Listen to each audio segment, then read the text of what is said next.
Hi, this is Malhotra. I'm the CEO and founder of The Successful Male, and I'm someone that is all about magnification of life. In this interview with Dov Baron, I'm going to be talking about how to go from success to a life of significance where you've gone beyond your own needs to add value to others. Stay tuned. Congratulations! You are tuned into Dov Baron's Leadership and Loyalty Show, the #1 podcast for Fortune 500 executives and those who are dedicated to creating a quantum leap in leadership. Your host, Dov Baron, is the founder of FullMontyLeadership.com. He's an executive mentor to leaders like you, a contributing writer for Entrepreneur Magazine, CEO World, and he's been featured on CNN, Fox, CBS, and many other notable sites. Dov Baron is an international business speaker who was named by Inc. magazine as one of the top 100 leadership speakers to hire. Now, over to Dov Baron.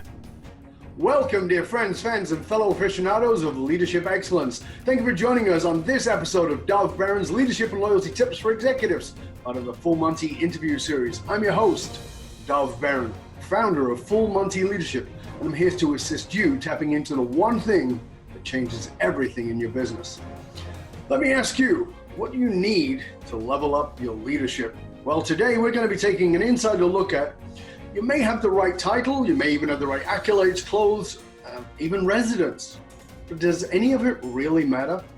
Remember, you can chat about this episode or any past episodes on our Facebook page by going to Dov Baron's Leadership and Loyalty Podcast on Facebook and chat there with other viewers and other listeners about this episode. If you're a new listener, new viewer, thank you for joining us. Strap yourself in. We're about to go full Monty. Remember, you can find us on iTunes, Spotify, iHeartRadio, or wherever you tune into podcasts. We always need your help in staying relevant, so please, whichever country you're in, go over to iTunes, rate, review, and subscribe to the show. We're already hitting 110 countries, and we'd love you to do that.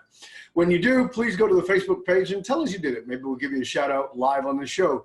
You can also catch us on traditional radio stations across the United States every Monday and Thursday. We're going out all the way from Florida to Colorado. If you're a regular listener, big thank you to you for making us the #1 podcast globally for Fortune 500 listeners, and with the potential reach of 2.5 to 4 million listeners, viewers, for every show, we're honored and grateful to be cited by Inc.com as the #1 podcast to make you a better leader. If you're listening, you can also listen on Google Home or Alexa by simply saying, play Dov Baron podcast. Again, thank you for sharing the show with everybody you know. And remember, you can also find us on Roku TV, where there's over 100,000 subscribers. All right, let's strip it down and dive right in. Whether you're a CEO, someone in the C-suite, a sales leader, entrepreneur, or a leader in any capacity, you know that we live in maybe the most competitive time in history. Companies, brands, and individuals are all struggling to stand out in this sea of attention-grabbing memes, blogs, podcasts, literally millions of videos hitting us every single day. So when the feces hits the fan, what will make life matter? Well, stay tuned, because our guest today is the author of 4 books, including his latest, Magnify.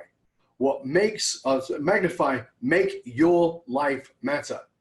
Ron Malhotra is an award-winning wealth manager, advisor to businesses. He's a best-selling author, a thought leader trainer, an international speaker, and founder of The Successful Male, a movement that enables men to develop self-awareness, self-control, and self-mastery. Ron Malhotra, sorry, I apologize for that. I'll try that again. Ron Malhotra. I don't know why I said your name perfectly. Perfect, Dov. Is the creator of the Success Blueprint program. In 2017, he was named as a top 30 LinkedIn influencer with 30 million views. He's the ambassador for International Men's Day, a director of Global Goodwill Ambassadors, vice president for Global Transitions Foundation, and featured on Entrepreneur, Money Magazine, Personal Investor, CNN, Huffington Post, ABC, Financial Review, and many more.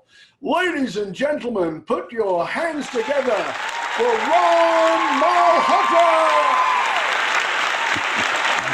Wow, Dov, that was a mouthful. Thank you so much for getting that right. And I got to tell you, I've been on your name, mate. I got to tell you though, I've been on many, many podcasts, hundreds. And this morning I thought to myself, why am I nervous? And I realized I'm nervous because I have so much respect for the work that you do. And in the short time that I have been exposed to your material and I've had the opportunity to get to know you, I've already, you very quickly demonstrated that you're a man of substance. So thank you so much for having me on. It's my honor to be here. Well, thank you, sir. I'm deeply honored and grateful. I sincerely appreciate that. That's very generous of you. Thank you, sir. So let's jump right in. Why Magnify as a book title, and why Make Your Life Matter? I mean, we know everybody's trying to make their life matter, but it seems like people are really fumbling around on that. Tell us why you came up with that title. What does it mean to you? Yeah, I can appreciate that on the surface it probably sounds a bit generic, but about 10 years ago I went on a journey of self-discovery, and one of the questions I asked myself was, who am I and what do I want to be known for? And as I did some soul searching, and I found that one of the hardest things, especially for a lot of men, is to take that journey from your mind back into your heart and into your soul. So I had developed my intellect to the point that I had become really good at solving problems and analysis and things like that. But when it came to asking the most important questions in life, I had absolutely no idea who I was. And so the questions like, who am I? Why am I here? What do I want to be known for? So when I started to do the soul searching, I realized that one of the underlying philosophy that guides the way I think and that guides the way that I live is I'm all about increase. And what does that mean? Well, I really I feel very passionate about the fact that, people talk about you maximizing your potential. It's a bit of a cliched phrase, but for me, I could really understand that the consequences of not maximizing your potential. So I was one of those guys who are always talking about increase, whether it's a increase in my thinking capacity, it's increase in my performance, increase in my influence, increase in my net worth, increase in my connections. I was always looking to improve on every aspect of my life. Sure. And I then, I have a lot of interests. I like to do a number of things from consulting to advising, speaking, writing, so on and so forth. And it was becoming very hard to put one single label on myself in terms of what I wanted to do. And I did not really want to restrict myself based on what I did. So then I thought to myself, if I had to come up with a single philosophy that encompasses all of my work, what would I call it? And that's how I came up with the word magnify, because I'm all about magnification of life. And then and from there, we said, we have different offerings and programs and solutions, from magnify your business to magnify your mindset, magnify your success, so on and so forth. And that's how the word magnify came about. Okay, so let's take that to the next level, because you also have the Successful Male movement and Successful Male podcast. Yet, when you go to your website, it's important that people know that there are many women testimonials on there. So tell us why the Successful Male, and why there are women on there who, I'm pretty sure, not men. Yeah, that's it. It's interesting, isn't it? For many, many years that I have been in this business, I have predominantly attracted women, and a lot of women approach me and they're ambitious about changing their lives or improving their lives or improving their outcomes. I was a man in my 20s who was really struggling. I had no idea about what my real identity was. I was frustrated. And like a lot of men, I had that mix of arrogance and ignorance happening at the same time. So I was really frustrated. It's a lovely, lovely combination. Arrogance. Well, I think that's how men conceal their insecurities, is through arrogance. And, so it wasn't until many years later that I started to evolve as a person, and I developed some maturity and character, which I was lacking in my 20s. But when I looked around myself, I asked myself this question, do I know any man in my networks that I can look up to and say, I want to emulate their example or their life as an example for myself? And this is probably one of the reasons I have a lot of appreciation for the work that you do, Dov, because in my entire lifetime, I haven't come across many men that are living full out, but also making a difference and being authentic with themselves. And so, but I had seen that quality in a lot of women. Interestingly, I found that women were well connected within themselves, a lot more authentic, and they didn't have the BS syndrome like a lot of men did. So then I could easily see the gap. I was attracting a lot of women that wanted to work with me, but I could see this gap between how women were thinking and the actions that they were taking versus all the men that I knew. And this included myself in my past, but also people within my networks, my friends. And I saw there was a significant gap. And then statistics, started to come across statistics, which further demonstrated to me that that was actually happening worldwide. Men were falling behind on everything from academic scores to discipline. We're looking at statistics around anxiety, depression. All of these were on the rise, and even financial failures and entrepreneurial failures. And I was thinking, my God, there's the women's liberation movement has done wonders for women, but why are we not talking about enabling men? And so that was really the reason why we started with this. And so that's why you find that my personal brand, I have a lot of women that I have dealt with, but then when we started the Successful Male, obviously we were targeting the men's market. Yeah, it's interesting because the images of the successful man, for me, in my work and my research, it's very polarized in that these successful men often look like those social media advertisements we see of the guy standing by his Lamborghini and showing us his Ferrari and his big house. And on the other side of that is the shoeless snowflake wimpy guy who, can't get his shit together. Do you think that as a generality, of course, there are always wonderful exceptions to the rule, but do you think that as a generality, men have lost their way because we don't know what our role is anymore? Yes, I do. I do believe that there is a lot of confusion about what it means to be a masculine man in the real world. And I do agree with you. I think there are largely, we can't generalize, there are always exceptions, but largely we're seeing that there's two categorizations. There are the men that are highly driven, very ambitious, driven by power, prestige, titles, financial success. And then we've got a whole new generation of men that are opting out of the system. They hate the capitalist system.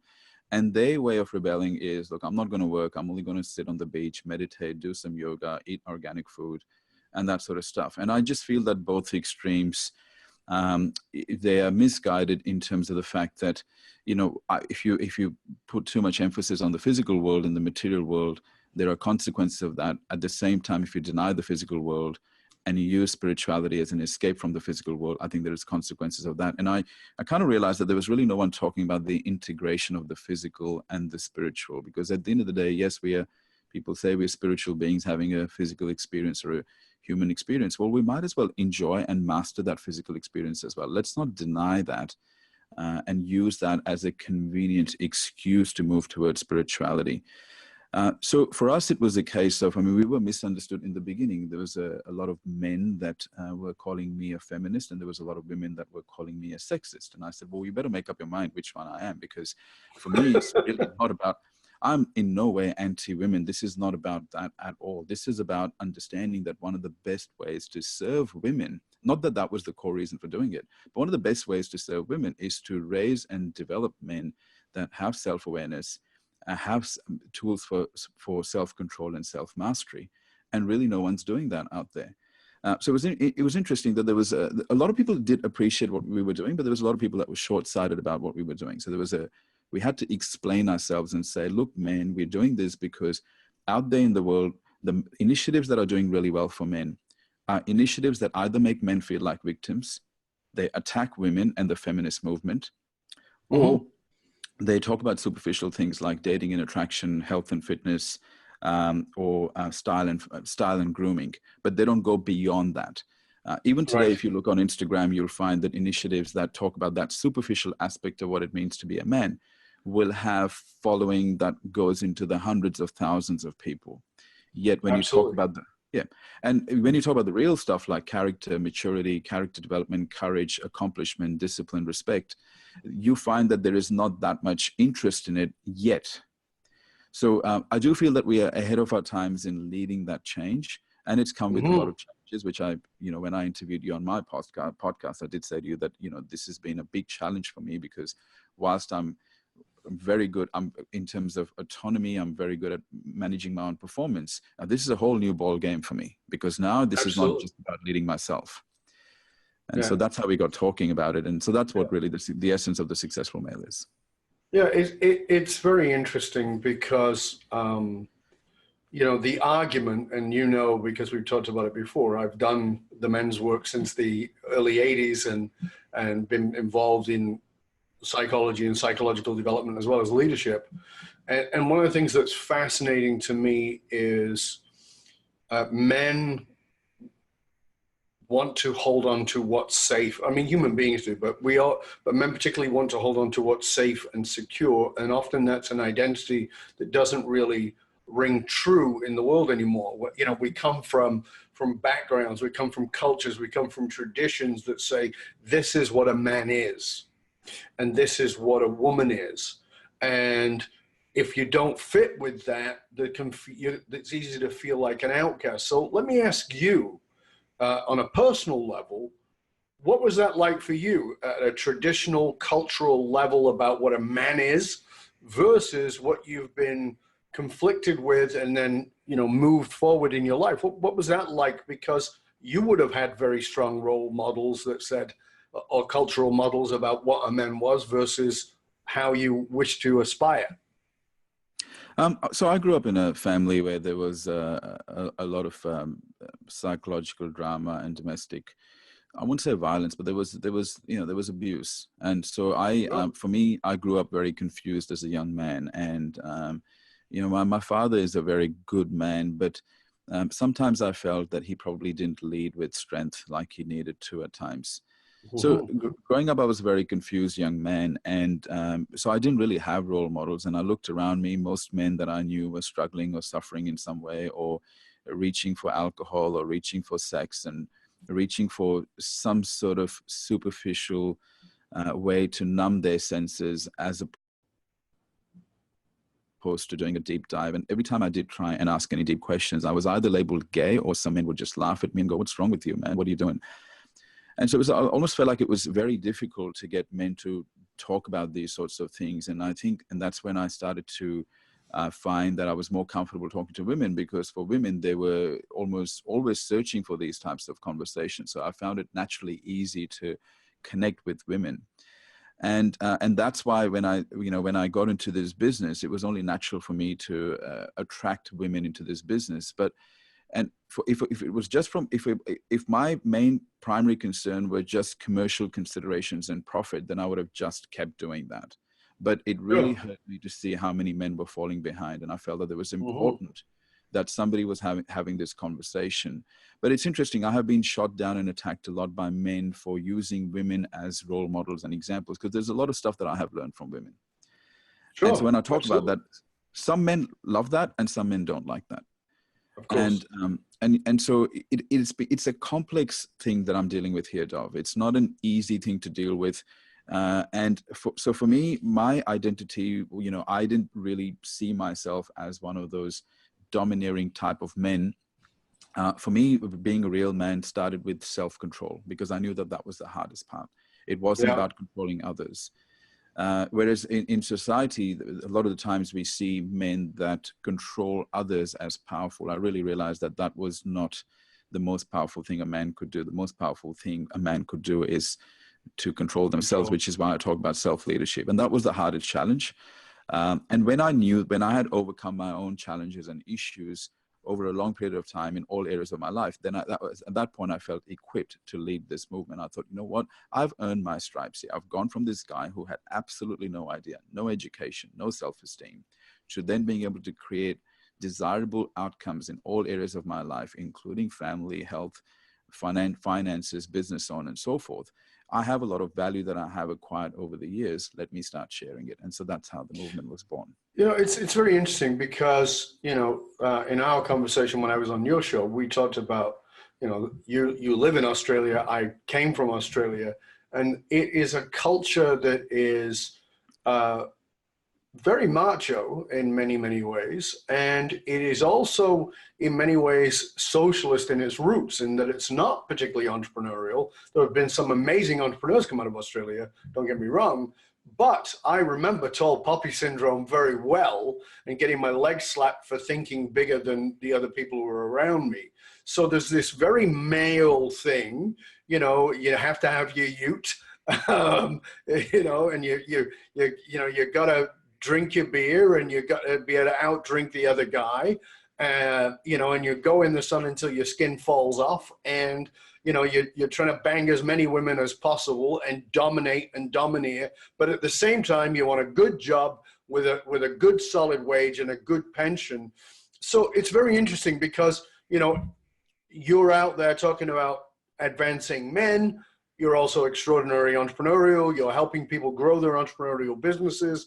So this is a movement in many ways, not just of men, but of self-aware, self-led entrepreneurial men, which is, if you will, a double-edged sword, you know, for you, you know, you're on two fronts battling in, from my remembrance of the Australian culture. And I was just back there just less than a couple of months ago, and was, you know, constantly looked around, and, you know, I'm like, wow, I could not move back here. I can feel the oppression of the entrepreneurial spirit and the oppression of the evolved men sitting around talking with some of my friends who I met up with while I was out there again, you know, and listening to how far my friends were ahead of the Australian general male, and yet how far I saw that they were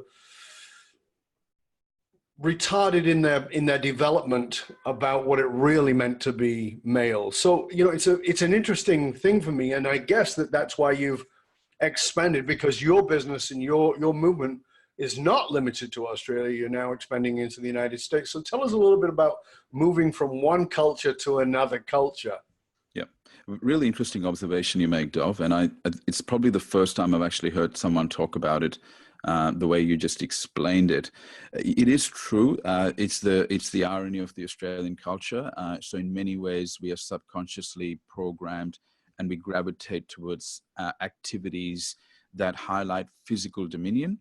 But when it comes to intellectual, financial, and spiritual, it's kind of dismissed by a lot of men. I don't think they even realize it, that they're doing it. But absolutely not.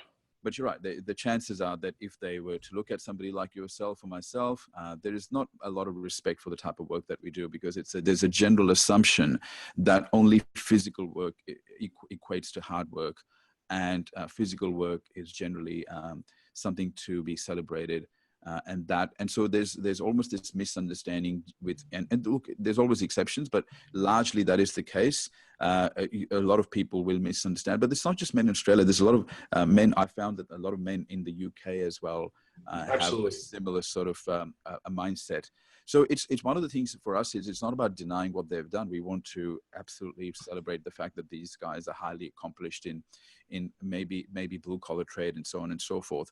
And it's not about denying or dismissing what they've done. No, it's just making people realize that there is, if you want to become a holistically successful human being, there's a few other dimensions that you also want to develop, right? And so, yeah, so that's been actually the biggest cultural challenge has been in Australia, where I live and where this movement was established. In the United States, it's actually been relatively easier because, as you know, in the United States, the tall poppy syndrome doesn't exist. And although I have to say that there is a lot of men that are starting to, and this is across the Western world, I'm finding a lot of men that are starting to deny the material capitalist system, and because they see it as symbolic of greed and exploitation. And so as human consciousness is starting to rise, there's a lot of talk around gratitude and abundance. But I do wonder if they're kind of misguided because they're completely denying a whole, a really practical element of life, which is the real world. You've still got to be able to make it in business. You still got to pay your bills. You still got to have to look after your responsibilities. But in the United States, yes, it's been different. The work culture is different. The performance orientation is different. They celebrate success more. And so it's been, in many respects, I do feel that the take-up and the acceptance of the successful male movement has been a lot easier. And I haven't had to justify myself or this movement's about like I've had to do that in Australia. But having said that, I have to say that, look, there is a lot of spirit in the Australian culture. And I do feel that, absolutely, changing. I do feel that there is a lot of men that are starting to evolve, have the right types of conversations. There is still a lot of resistance around this sort of stuff. And I think there is a negative connotation attached with the word successful. And not because success is a bad thing, it's because of what people think success is. But everything's based on perception, and this is the problem. I mean, in many ways, like I said, you were named as a thought leader and an influencer by LinkedIn, but in many ways, this is about perception, which is leadership of thought, right? And the perception of something is not the reality of something. The perception of something is one's own filter with which I look at the thing it is. So I've done lots of this work with other people, with companies, with organizations, and it's like, what is the truth? I mean, right now, Ron, you're wearing glasses. Do you wear glasses to read, or do you wear glasses just generally to see? Both. Both, okay. So if I take your glasses off you for a moment and ask you to look across the room 50 feet, what will be in front of, what will you see? You'll see something that's blurry. Correct. But if I give you lenses that correct that vision, now the thing that was blurry is clear. And that's simply what perception is. It's the lenses we wear or don't wear. And sometimes we need a new set of lenses to go, oh, so these guys are not a bunch of poofters? No, these are guys who are actually looking at their own heart, their own soul, and their commitment to the world, while still be committing to making a difference in the world. And as I talked about, and I know you've got my book, Fiercely Loyal. One of the things I talk about in there, right at the front end, is that millennials, thank you, that millennials who are now 39 years old, they're not kids, who are now 39 years old, they came up in the recession of 2008, 2009, and they learned from that not to trust big business. They learned that their mom and dad had spent 20 years investing in a company, and they went, I can't trust that. So that mistrust is there.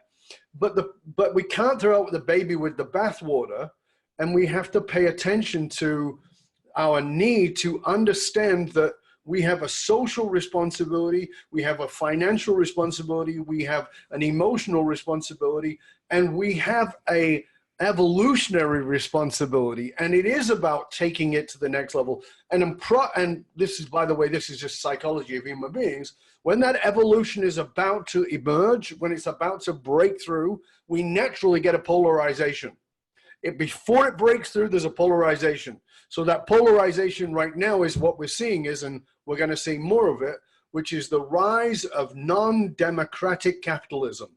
Did you get that, guys? Non-democratic capitalism. So you're seeing China and Vietnam. Vietnam's GDP is growing almost as fast as China's. China's going to take over to be the #1 GDP in the world over the United States within 5 years. Americans don't like to hear that, but it's still the truth.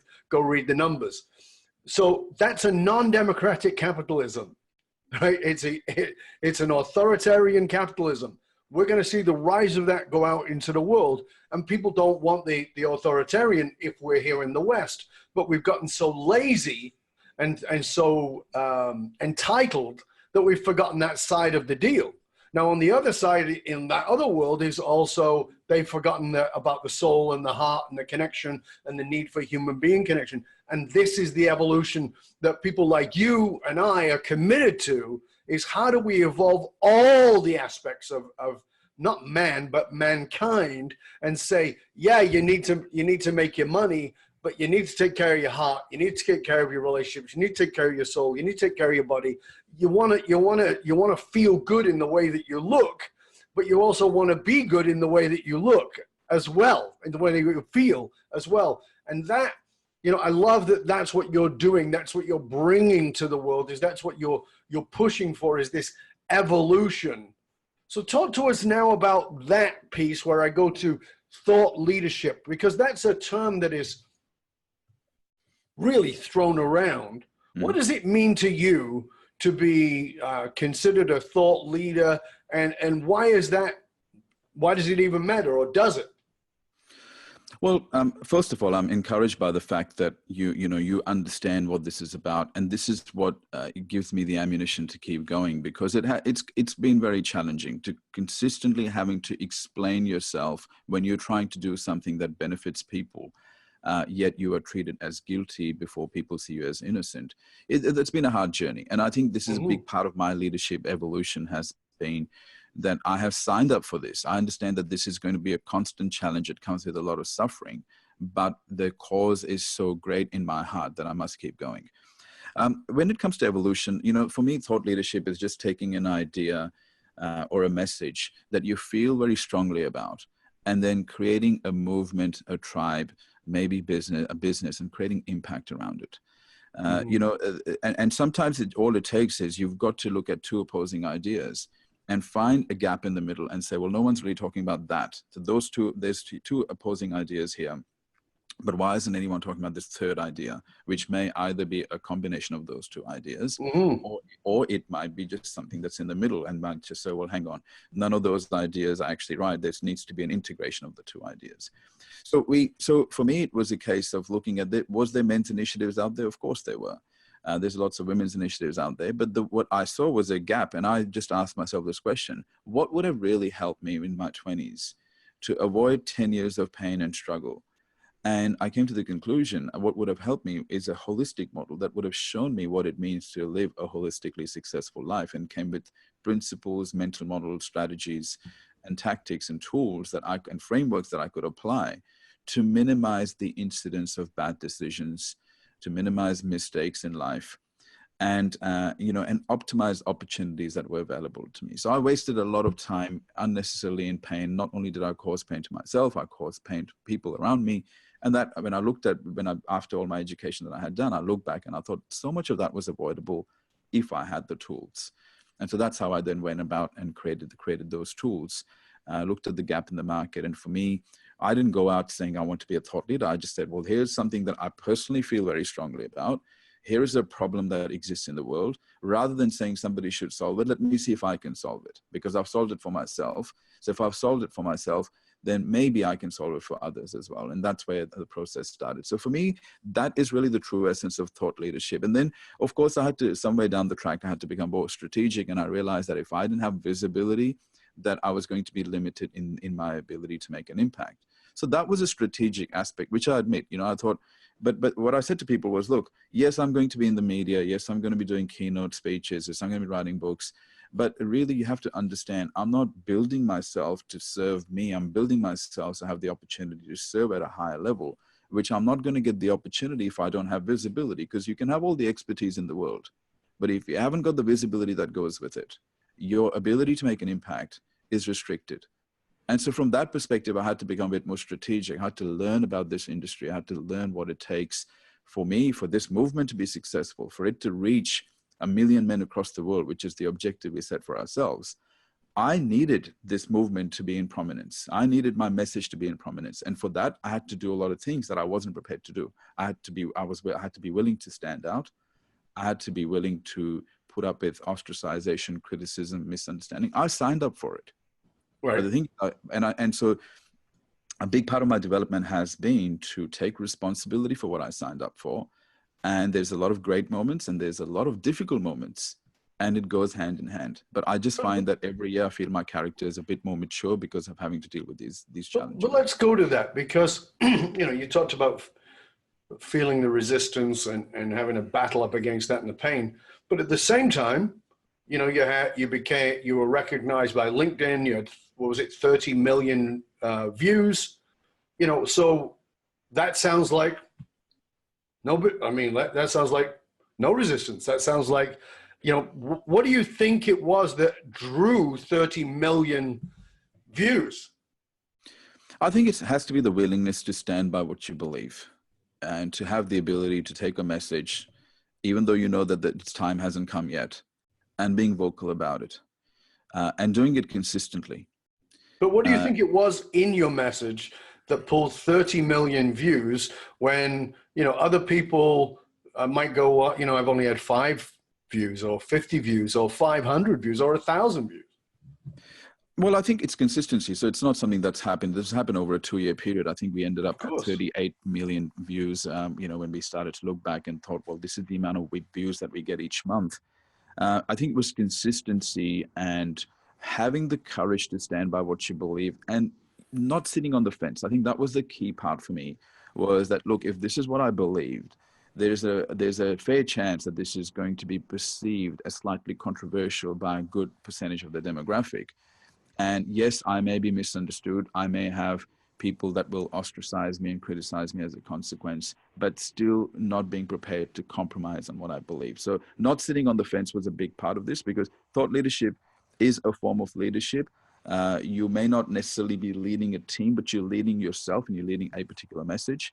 And I think for me, the big part was I wasn't sitting on the fence. So even when people didn't agree with me, what I found was they respected my willingness to stand by what I believed. And I was researched, so I backed myself up. I didn't shy away from those difficult conversations and controversies and accusations. I went back with a response. And what I found was, over a period of time, I started to observe that there was a lot of people that probably didn't like me or what I stood for. But I did feel that there was an inherent respect that I had earned by my unwillingness to compromise in what I believed. And so there is, and that is fantastic for your self-esteem when you feel, wow, you know what, I'm so glad that I did that. Those are good days. Those are good days. But then you have a lot of bad days in this industry as well. You have, I shouldn't say bad days, but you have situations that don't make you feel so good, when you have a lot of people that misunderstand you and attack you within a short period of time because of their unwillingness or their inability to understand what you're trying to do. But one of the things, the most wonderful thing for me has been to take somebody who's a critic and turn them into an advocate. But the most satisfying thing, because, to take somebody who did not like anything about you, and then they eventually became a fan and they just wanted to follow you and they believed in you. That's been probably one of the best aspects of this journey. Yeah, it's very rewarding for sure. Now you have an interesting philosophy that I absolutely love, and I want you to tell us about it, which is about that it's important to lead your people the way you would treat your own children. Tell us a bit more about that, because I think that's really insightful. Well, I think, Dov, and I think you have sort of reconfirmed that for me as well. One of the things I asked myself was, who are the best leaders in the world? Because for me, my biggest challenge was leading people. That is where I really struggled. In my life, I've always been very good at self-accountability, self-performance. I've always been able to do things for myself. But now all of a sudden, I found myself responsible for other people's well-being, other people's performance, and their fulfillment. And I was completely out of my depth. And so I asked myself this question a few years ago, what is the best way to lead? Because I had, consumed a lot of leadership literature over the years. Some people said that leadership is influence. Some people said leadership is authority. Some said it's power. Some said it's leading by example. And so I started to ask myself, who are the best leaders in the world? Mm-hmm. Is it Gandhi? Is it Martin Luther King? Because I wanted to emulate these examples. Is it Winston Churchill? People said that even Hitler was a great leader. I mean, his cause was bad, but as a leader, his ability to influence people towards a cause was very powerful. Then I thought to myself, but that's really not the kind of leadership that I want to do, obviously, because, yes, he might have been great at influencing people, but was he really a great leader in terms of the positive impact he made on the planet? So I kept asking myself these questions. I started to read all these autobiographies and biographies of, people who had left a very positive impact on the planet. And eventually came to the conclusion that the best leader that the world has ever witnessed, and there's been a lot of great leaders, was Jesus Christ. Mm-hmm. And so the question was, why? Why did Jesus Christ? Why is he the best leadership example in the world? And when you really separate Jesus Christ, the way he led versus how everybody else, all the most influential people in the world led, one of the things that stood out was that he led with love. And I think this is something that you talked about as well. This is something very difficult, by the way. This has been my greatest challenge. And so I thought to myself, how do you lead? Because people sometimes do so many wrong things, and a lot of people can be quite self-interested. How do you continue to love them? And in the beginning, I made this mistake of thinking, treat them like children. And I realized that I was going to come across as condescending if I do that. And it wasn't really working well. And it was a slight distinction that didn't strike me for months later. I realized that it was actually not treating them like children. It's like treating them like your children. So how do I treat my 6-year-old daughter? I'm firm with her, but I'm gentle with her. I will be firm with her. There's accountability that I place on her, but at the same time, I'll lead her with love. She knows that I have her best interest at heart, which is why she allows me to lead her. And I kind of realized that was like a big moment for me when I realized, wow, that's what I have to do. Now, having said that, Dov, it's one thing to realize that, it's another thing to execute it. Yeah, that's a whole different story. That's right. So I had the realization that if I was going to lead, then that's what I really needed to become good at. But I love that distinction, Ron. And I think that it's important for people to get, because I don't want them to slip into treat people like children, because it is condescending and it's annoying, and it's a really great way to make sure you lose your people, because you actually have to treat them with a ton of respect if you want to keep them. But treating them like your children, which is, if you're going to be a good, and when I say your children, there is a little asterisk there, and it says, if you were a healthy parent and they were healthy children. That's yes. The little asterisk, because you don't want to treat them like entitled little shits, which unfortunately is what a lot of people have as children. But to treat them as your children in the way that you've just said, I think it's such a great distinction, is to lead by example, to have them know you really have their best interests at heart, and that your guidance and your boundaries are there to help them be better, to serve better in the world, is a very different thing than, oh, you're unhappy, let me buy you a new thingy. And I just love that distinction. So it's not talking down to, and it's not this entitled little shit thing. It's like, hey, I love you, and because I love you, this is what I want to guide you in.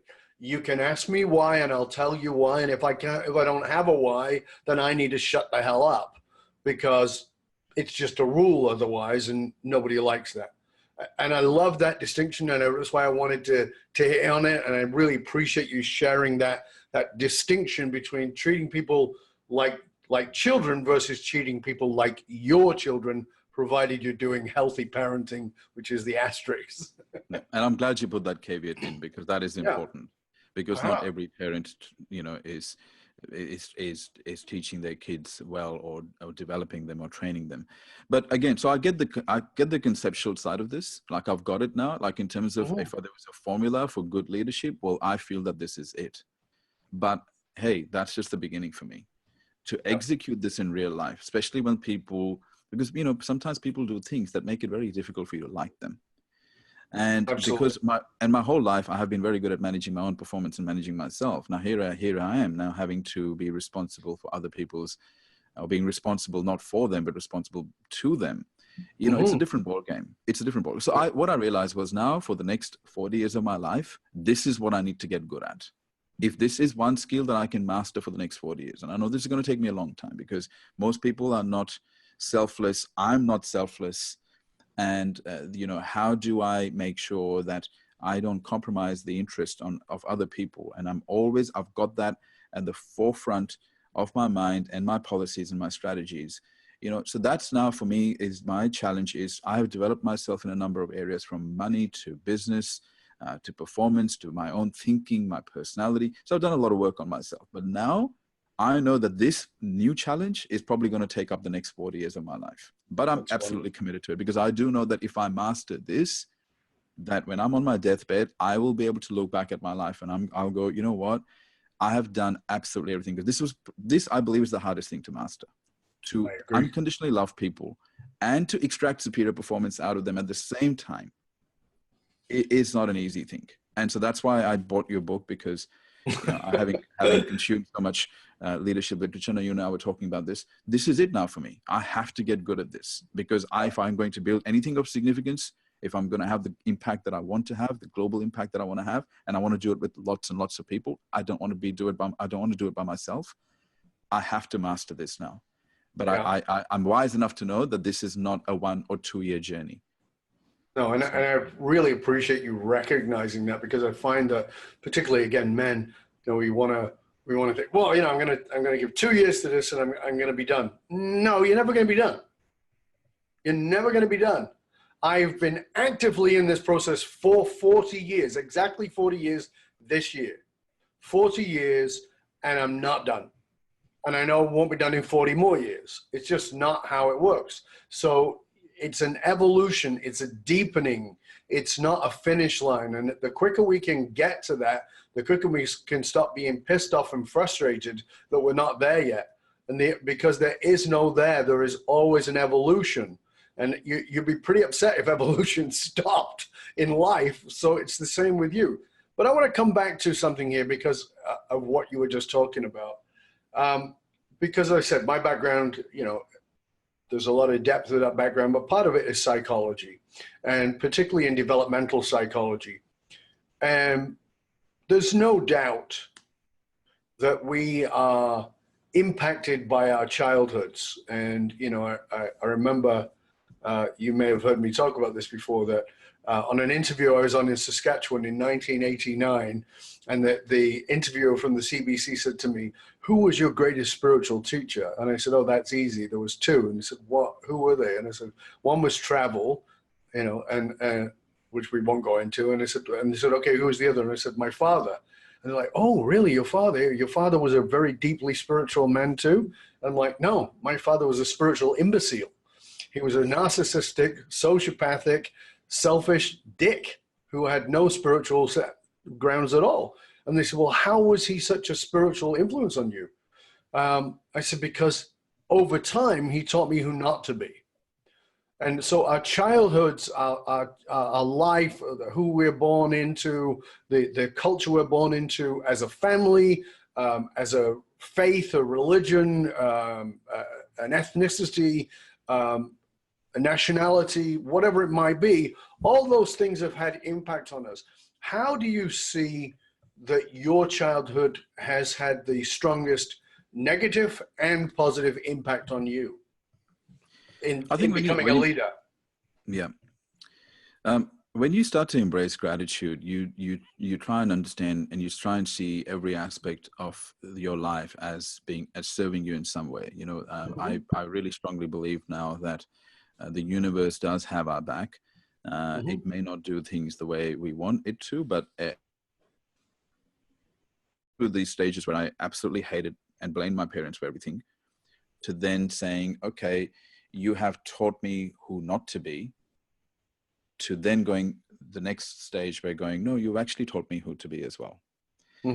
Because they have wonderful qualities, and every individual has wonderful qualities, and there's a lot of things. I'm a composite of so many people and so many experiences. It's hard to say that I have any one person has been instrumental, but I do have a lot of gratitude, because every person who's put me through pain or challenges, every person that has been there for me has taught me something. I know it sounds very cliched, but I really do believe that now, because I see that now. And look, there's probably the biggest influences in my life. I mean, I'm massively inspired by Martin Luther King, and I think that's how I knew that I needed to do something that was, because I asked myself, why am I so inspired? Why do I get goosebumps when I watch him speak in a documentary? And I kind of realized that the thing that's pulling me in, maybe I've got some of those seeds, and maybe I need to nurture those seeds. And that's why I like the idea of having a movement. I like the idea of being somehow contributing to the raising human consciousness, and but also like the strength that these people had. So when I talk about these people, I'm talking about Mandela, I'm talking about Martin Luther King, Malcolm X, Gandhi. Some of these people have been really great examples in teaching. But look, having said that, I'll watch Trump and I'll see, what is it about Trump? Is he a good leader? Is there, I mean, the media will put him down as just a bad leader overall, but has he got anything good? So I'm constantly, rather than just buying something at surface level, I'll ask myself this question: is there anything that I can learn from that person or that person? Absolutely. So Trump has power. He is resilient. He doesn't take, some people may say he doesn't really care about public opinion. Now that could be a good thing or a bad thing in many ways. He's decisive. So for me, it's very hard to say the person's completely bad or completely good. So I try and see beyond the surface and see what can I learn. And I think I'm just a composite of all the people that have inspired me in some aspects, including yourself, Dov. I mean, as you know, I'm quite inspired by your example because, you know, because what I see is that you're not just, I see a lot of men that have already given up in the 30s and 40s. And so I see you with so much energy and passion. And one of the things it does is it gives me a model for my future. It says, okay, you know what? I can be active. I can be fit. I can still have strong views. I can be well-researched. I can be out there. So I didn't have that model for many years. So that's why I'm thankful. And I wasn't being insincere in saying those things to you because the moment I had a chat to you, I was like, okay, here is somebody else that I can emulate. There are things that they're doing that are wonderful.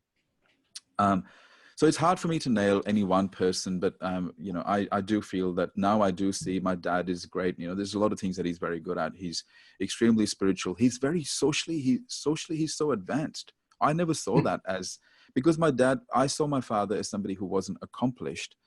So what I did was, I'm not going to follow his example. What I didn't realize was when it comes to social connections and awareness around nutrition and health, he's extremely advanced. So let me learn those aspects from my dad because he's very good at that. Would I have preferred that if my dad was a bit more accomplished? Well, yes, but because accomplishment orientation is my value. But then that's the wrong way for me to think.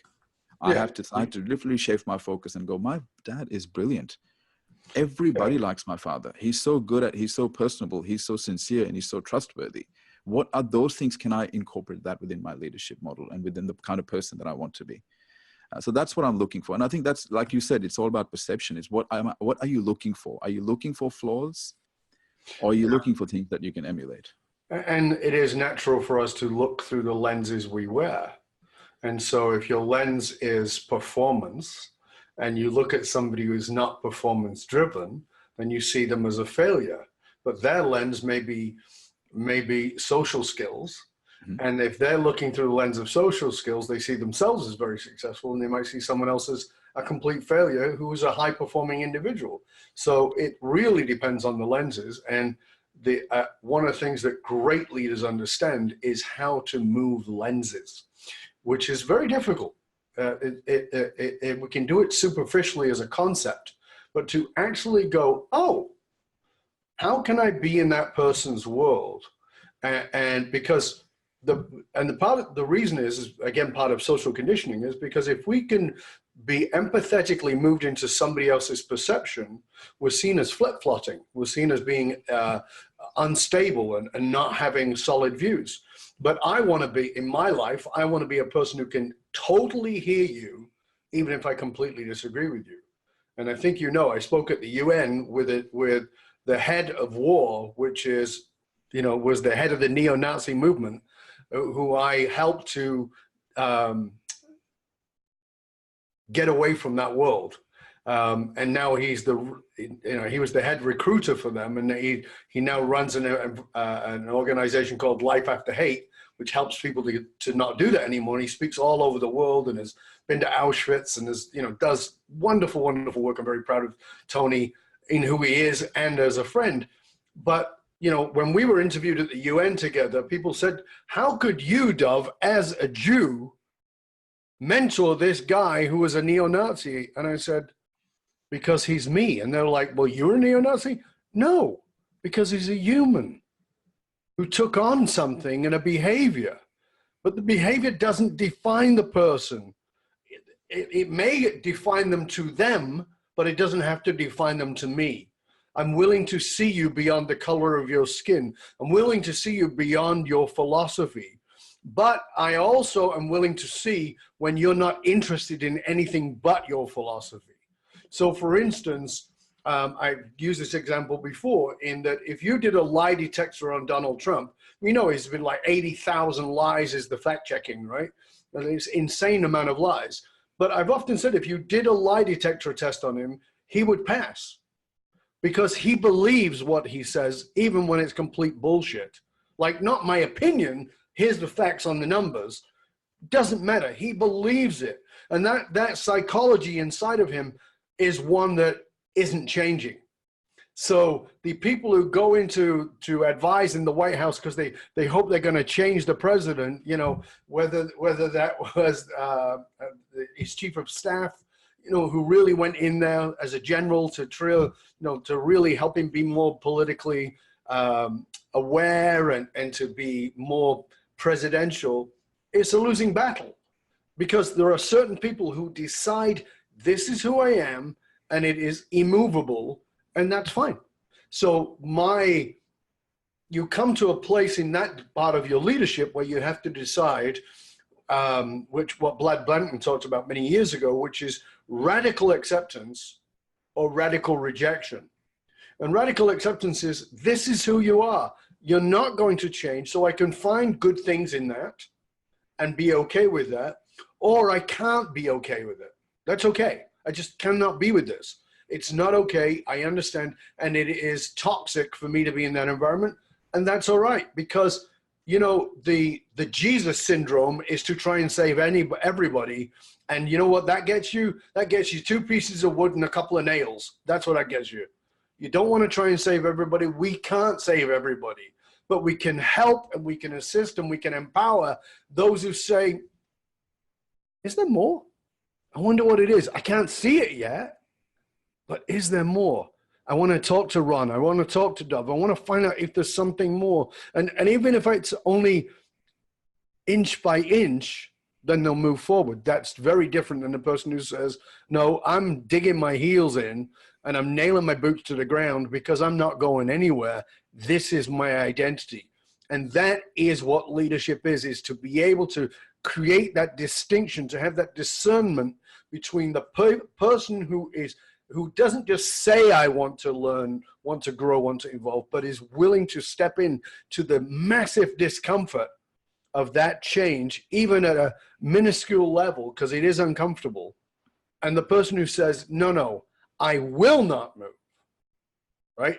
Versus the third entity, which is, I am going to move. So there are people who say they want to change, but won't do it. There are people who say, I won't change, and they won't.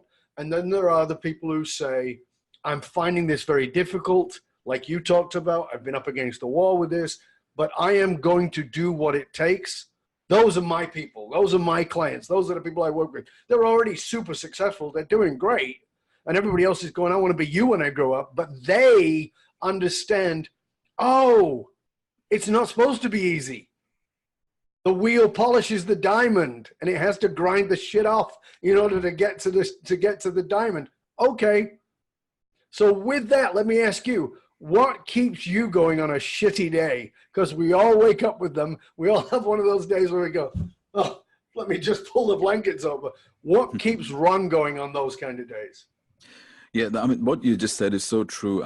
You know, for personal success, I've achieved the level of success that I wanted. I've achieved a lot of desirable outcomes. The next challenge that I signed up for is leadership. It goes beyond me, whether it's thought leadership, it's leading people, or it's making a change in the world. That has to go beyond me. And I realized that the thing for me now is that it's so easy to stop where I am now. You know, I can easily argue that my social needs, my self-esteem needs, even my self-actualization needs are met, my financial needs are met. I don't need to go any further than this. I mean, mind you, people will just stop when their social needs are met and their security needs are met. But for me, there's this sense of because I'm all about magnification and increase. My question now is, who can I be if I went beyond? I must find out. I must find out, regardless of the challenges and the sacrifices and the suffering that I'm going to go through. For me, it's unacceptable to get to the end of my life and realize that I didn't do everything that I could to develop to the maximum, to reach my maximum potential. So that is why I say leadership is the hardest thing I've ever done, because leadership is no longer about me now. Up until now, it's been about the self. Now it has to go beyond. That is difficult, very difficult. But what I do know is that when I have the good days, I remind myself of the good days, when things are done well and we have people that are happy and they're fulfilled and they're achieving, that the sense of satisfaction that I get, nothing else gives me that level of satisfaction. And I'm hooked onto that now. So I must figure it out. So that's what keeps me going on the bad days. So bad days for me are days when I'm not achieving that, but that's a simple feedback from me that there is something I haven't figured out yet. And I will figure it out. Fantastic. So It's just a hunger, Dov, and I agree with you. I've learned the hard way as well. There's no point trying to help people that don't want help. And a lot of them think they want help, but they're not going to take any action. I'm the third category of people. I will continue. I will not stop. I will complain sometimes. Sometimes I'll I'll even feel sorry for myself, but I don't stay in that zone for long. I come out of it in a few hours. But because I've already established who I want to be and what do I want to be known for. There was an example. I can't remember who taught me this, but they said, if you let's come up with your life sentence, which is basically one line about how people would describe you. And for me, it was very straightforward. I knew that I wanted people to say that because of you, I knew I could be more. For that to happen, and some people say it's very egocentric, though. It's not egocentric, because egocentric is stopping where I am now because my needs are met. That to me is egocentric. So, and I realized my number one value was legacy. So for me now, it's just keep going. And I'm always looking for the people who had the next level, like yourself, who have a deep understanding, have gone through that suffering, didn't become bitter, didn't give up on people and say, well, stuff them because they're not going to work. They're not going to ever improve themselves. So for me now, it's like, how do I maintain my optimism for people when people have done so many bad things and wrong things to me in my business? How do I prevent myself from becoming a victim and still find that love and appreciation for people, change my lenses, as you said, and see the positives in them? And how do I continue to lead them by example? And that's a hard thing, but you know what? That's my next thing now for the next 40 years. Fabulous. So as we come towards the end of the show, I want to ask you, what's a guilty pleasure for Ron? Oh, I've recently turned, I don't have many left over. I've recently turned vegan. And so for me, it would have to just be sleeping in. If I get to do that, that would be my guilty pleasure. Yes. That's your guilty pleasure. But I have simplified my life. There's only about 5 components that I give a lot of attention to. One is my peace of mind. Second one is health. Third one is my meaningful relationships. Fourth one is my work. And fifth one is financial security. And I just keep things very simple now. I have got rid of a lot of the crap and ruthlessly eliminated so many activities in my life that I didn't need, and moving towards more and more simplification. So making time for the little things in life, being more present. That's been another challenge for me as somebody that's a futurist and a forward thinker. I live a lot in the future. But those are some of the challenges. But the guilty pleasure has to just being able to sleep in every now and then. That's great. So as a final word, what is your last piece of practical guidance that you'd like to leave our viewers, our listeners with, if they were to go away in the next 24 hours and somehow integrate something that you've said, something you've shared with us, some piece of guidance that would really have them take it and put it into the world? What would that practical guidance be? I think don't dismiss your unique blend of personal and professional experiences that you've had. People say there's already a lot of leaders in the world. There's already a lot of thought leaders in the world, but there's a lot of movies in the world. But you'll see someone's going to come out with a new movie in 2019 and it's going to be a blockbuster. There's a lot of restaurants in the world. Someone might start a new restaurant. It might still be an amazing restaurant because of the cuisine or the service that they provide. And I think a lot of the times people dismiss what they have accomplished and what the experiences that they've gone through in their life. And what I would say is that the moment you really start to appreciate your unique blend of personal and professional experiences and perspectives, and when you make a decision that you're going to package that to add value to the world, it becomes an extremely powerful thing. I don't think it's reserved for a few great people. I think it's just about making a decision that what you have done and all the stuff that you have overcome has the potential to help a lot of other people. And let's not forget there's 7.6 billion of people on the planet, and there's at least 100 million problems in the world that haven't been solved. So there is still a lot of scope for people to step up, take their experiences, be willing to share it, and you just don't know how many lives you're going to impact by doing so. My practical piece of advice would be to take out a piece of paper, write down what makes all of the experiences that you had, personal and professional experiences, all the challenges you've overcome, and go, how many people do I know that would benefit from this? And find a way to take that out in the world. I agree. That's wonderful. Thank you. That's fabulous. Ron, it's been a pleasure and honor having you here. Please tell our viewers and our listeners where they can find out more about you and all your wonderful resources. Dov, best place to contact me is LinkedIn. So just connect with me on LinkedIn. If you're a man who wants to get to the next level of evolution for yourself and become an asset to your family, your community, or your industry, check out thesuccessfulmale.com. And if you're somebody that's wanting to inquire about how you can take your experiences on your journey, you want to craft your own journey of thought leadership, check out ronmalhotra.com. And my program is called Magnify You. So thesuccessfulmale.com, and it's ronmalhotra.com, and the program's called Magnify You, which is basically going from conceptualization to commercialization of an idea. And just to connect with me on LinkedIn if you just want to stay in touch and just say hello. That would be, I would love that. And thank you. I just want to say, before I do, Sana, I just want to say, Dov, thank you. You're an inspiration to me. And it was an honor for me to be on your podcast. And thank you for being a great role model to men like myself who are, want to get to that next level and giving us something to aspire towards. That's very kind. Thank you, Ron. It's been a pleasure and an honor having you here. And I really want to thank you for all that you shared today and for your openness and your vulnerability, which is always so valuable. And for you, dear listener, remember, information is worth the hole in the donut. Application is what creates transformation. So go apply what you've learned, listen back, take some notes, and think about what you can do. Like Ron gave you, get your pen out, get your paper out, make that list. Remember, you can chat about this show or any of our past episodes with other listeners on our podcast group on Facebook, which is Dov Baron's Leadership and Loyalty Podcast.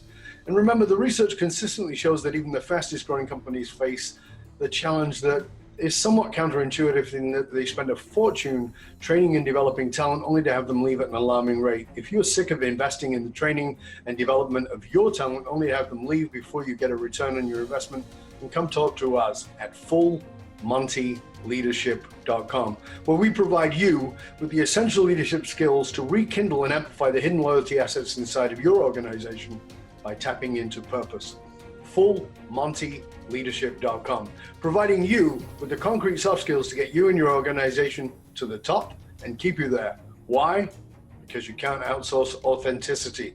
Also, remember to stop by the Matrix, matrix.fullmontyleadership.com. You don't need a triple W, just matrix like the movie, fullmontyleadership.com to get your authentic leadership matrix self-assessment tool. It's valued at $197. It's free to you for being a regular listener to us. To find out more about hiring me, Dov Baron, as a speaker or strategist for your organization, you simply go to fullmontyleadership.com, and you can do /consulting or /speaking as you choose. I want to thank you for sharing this show with everybody you know.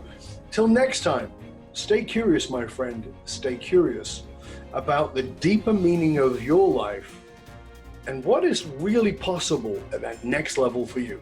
I'm Dov Baron. I'm here to assist you tapping into your deep greatness to reach that next level of clarity, focus, purpose, and profit in your life, your business, your leadership impact. And I am out.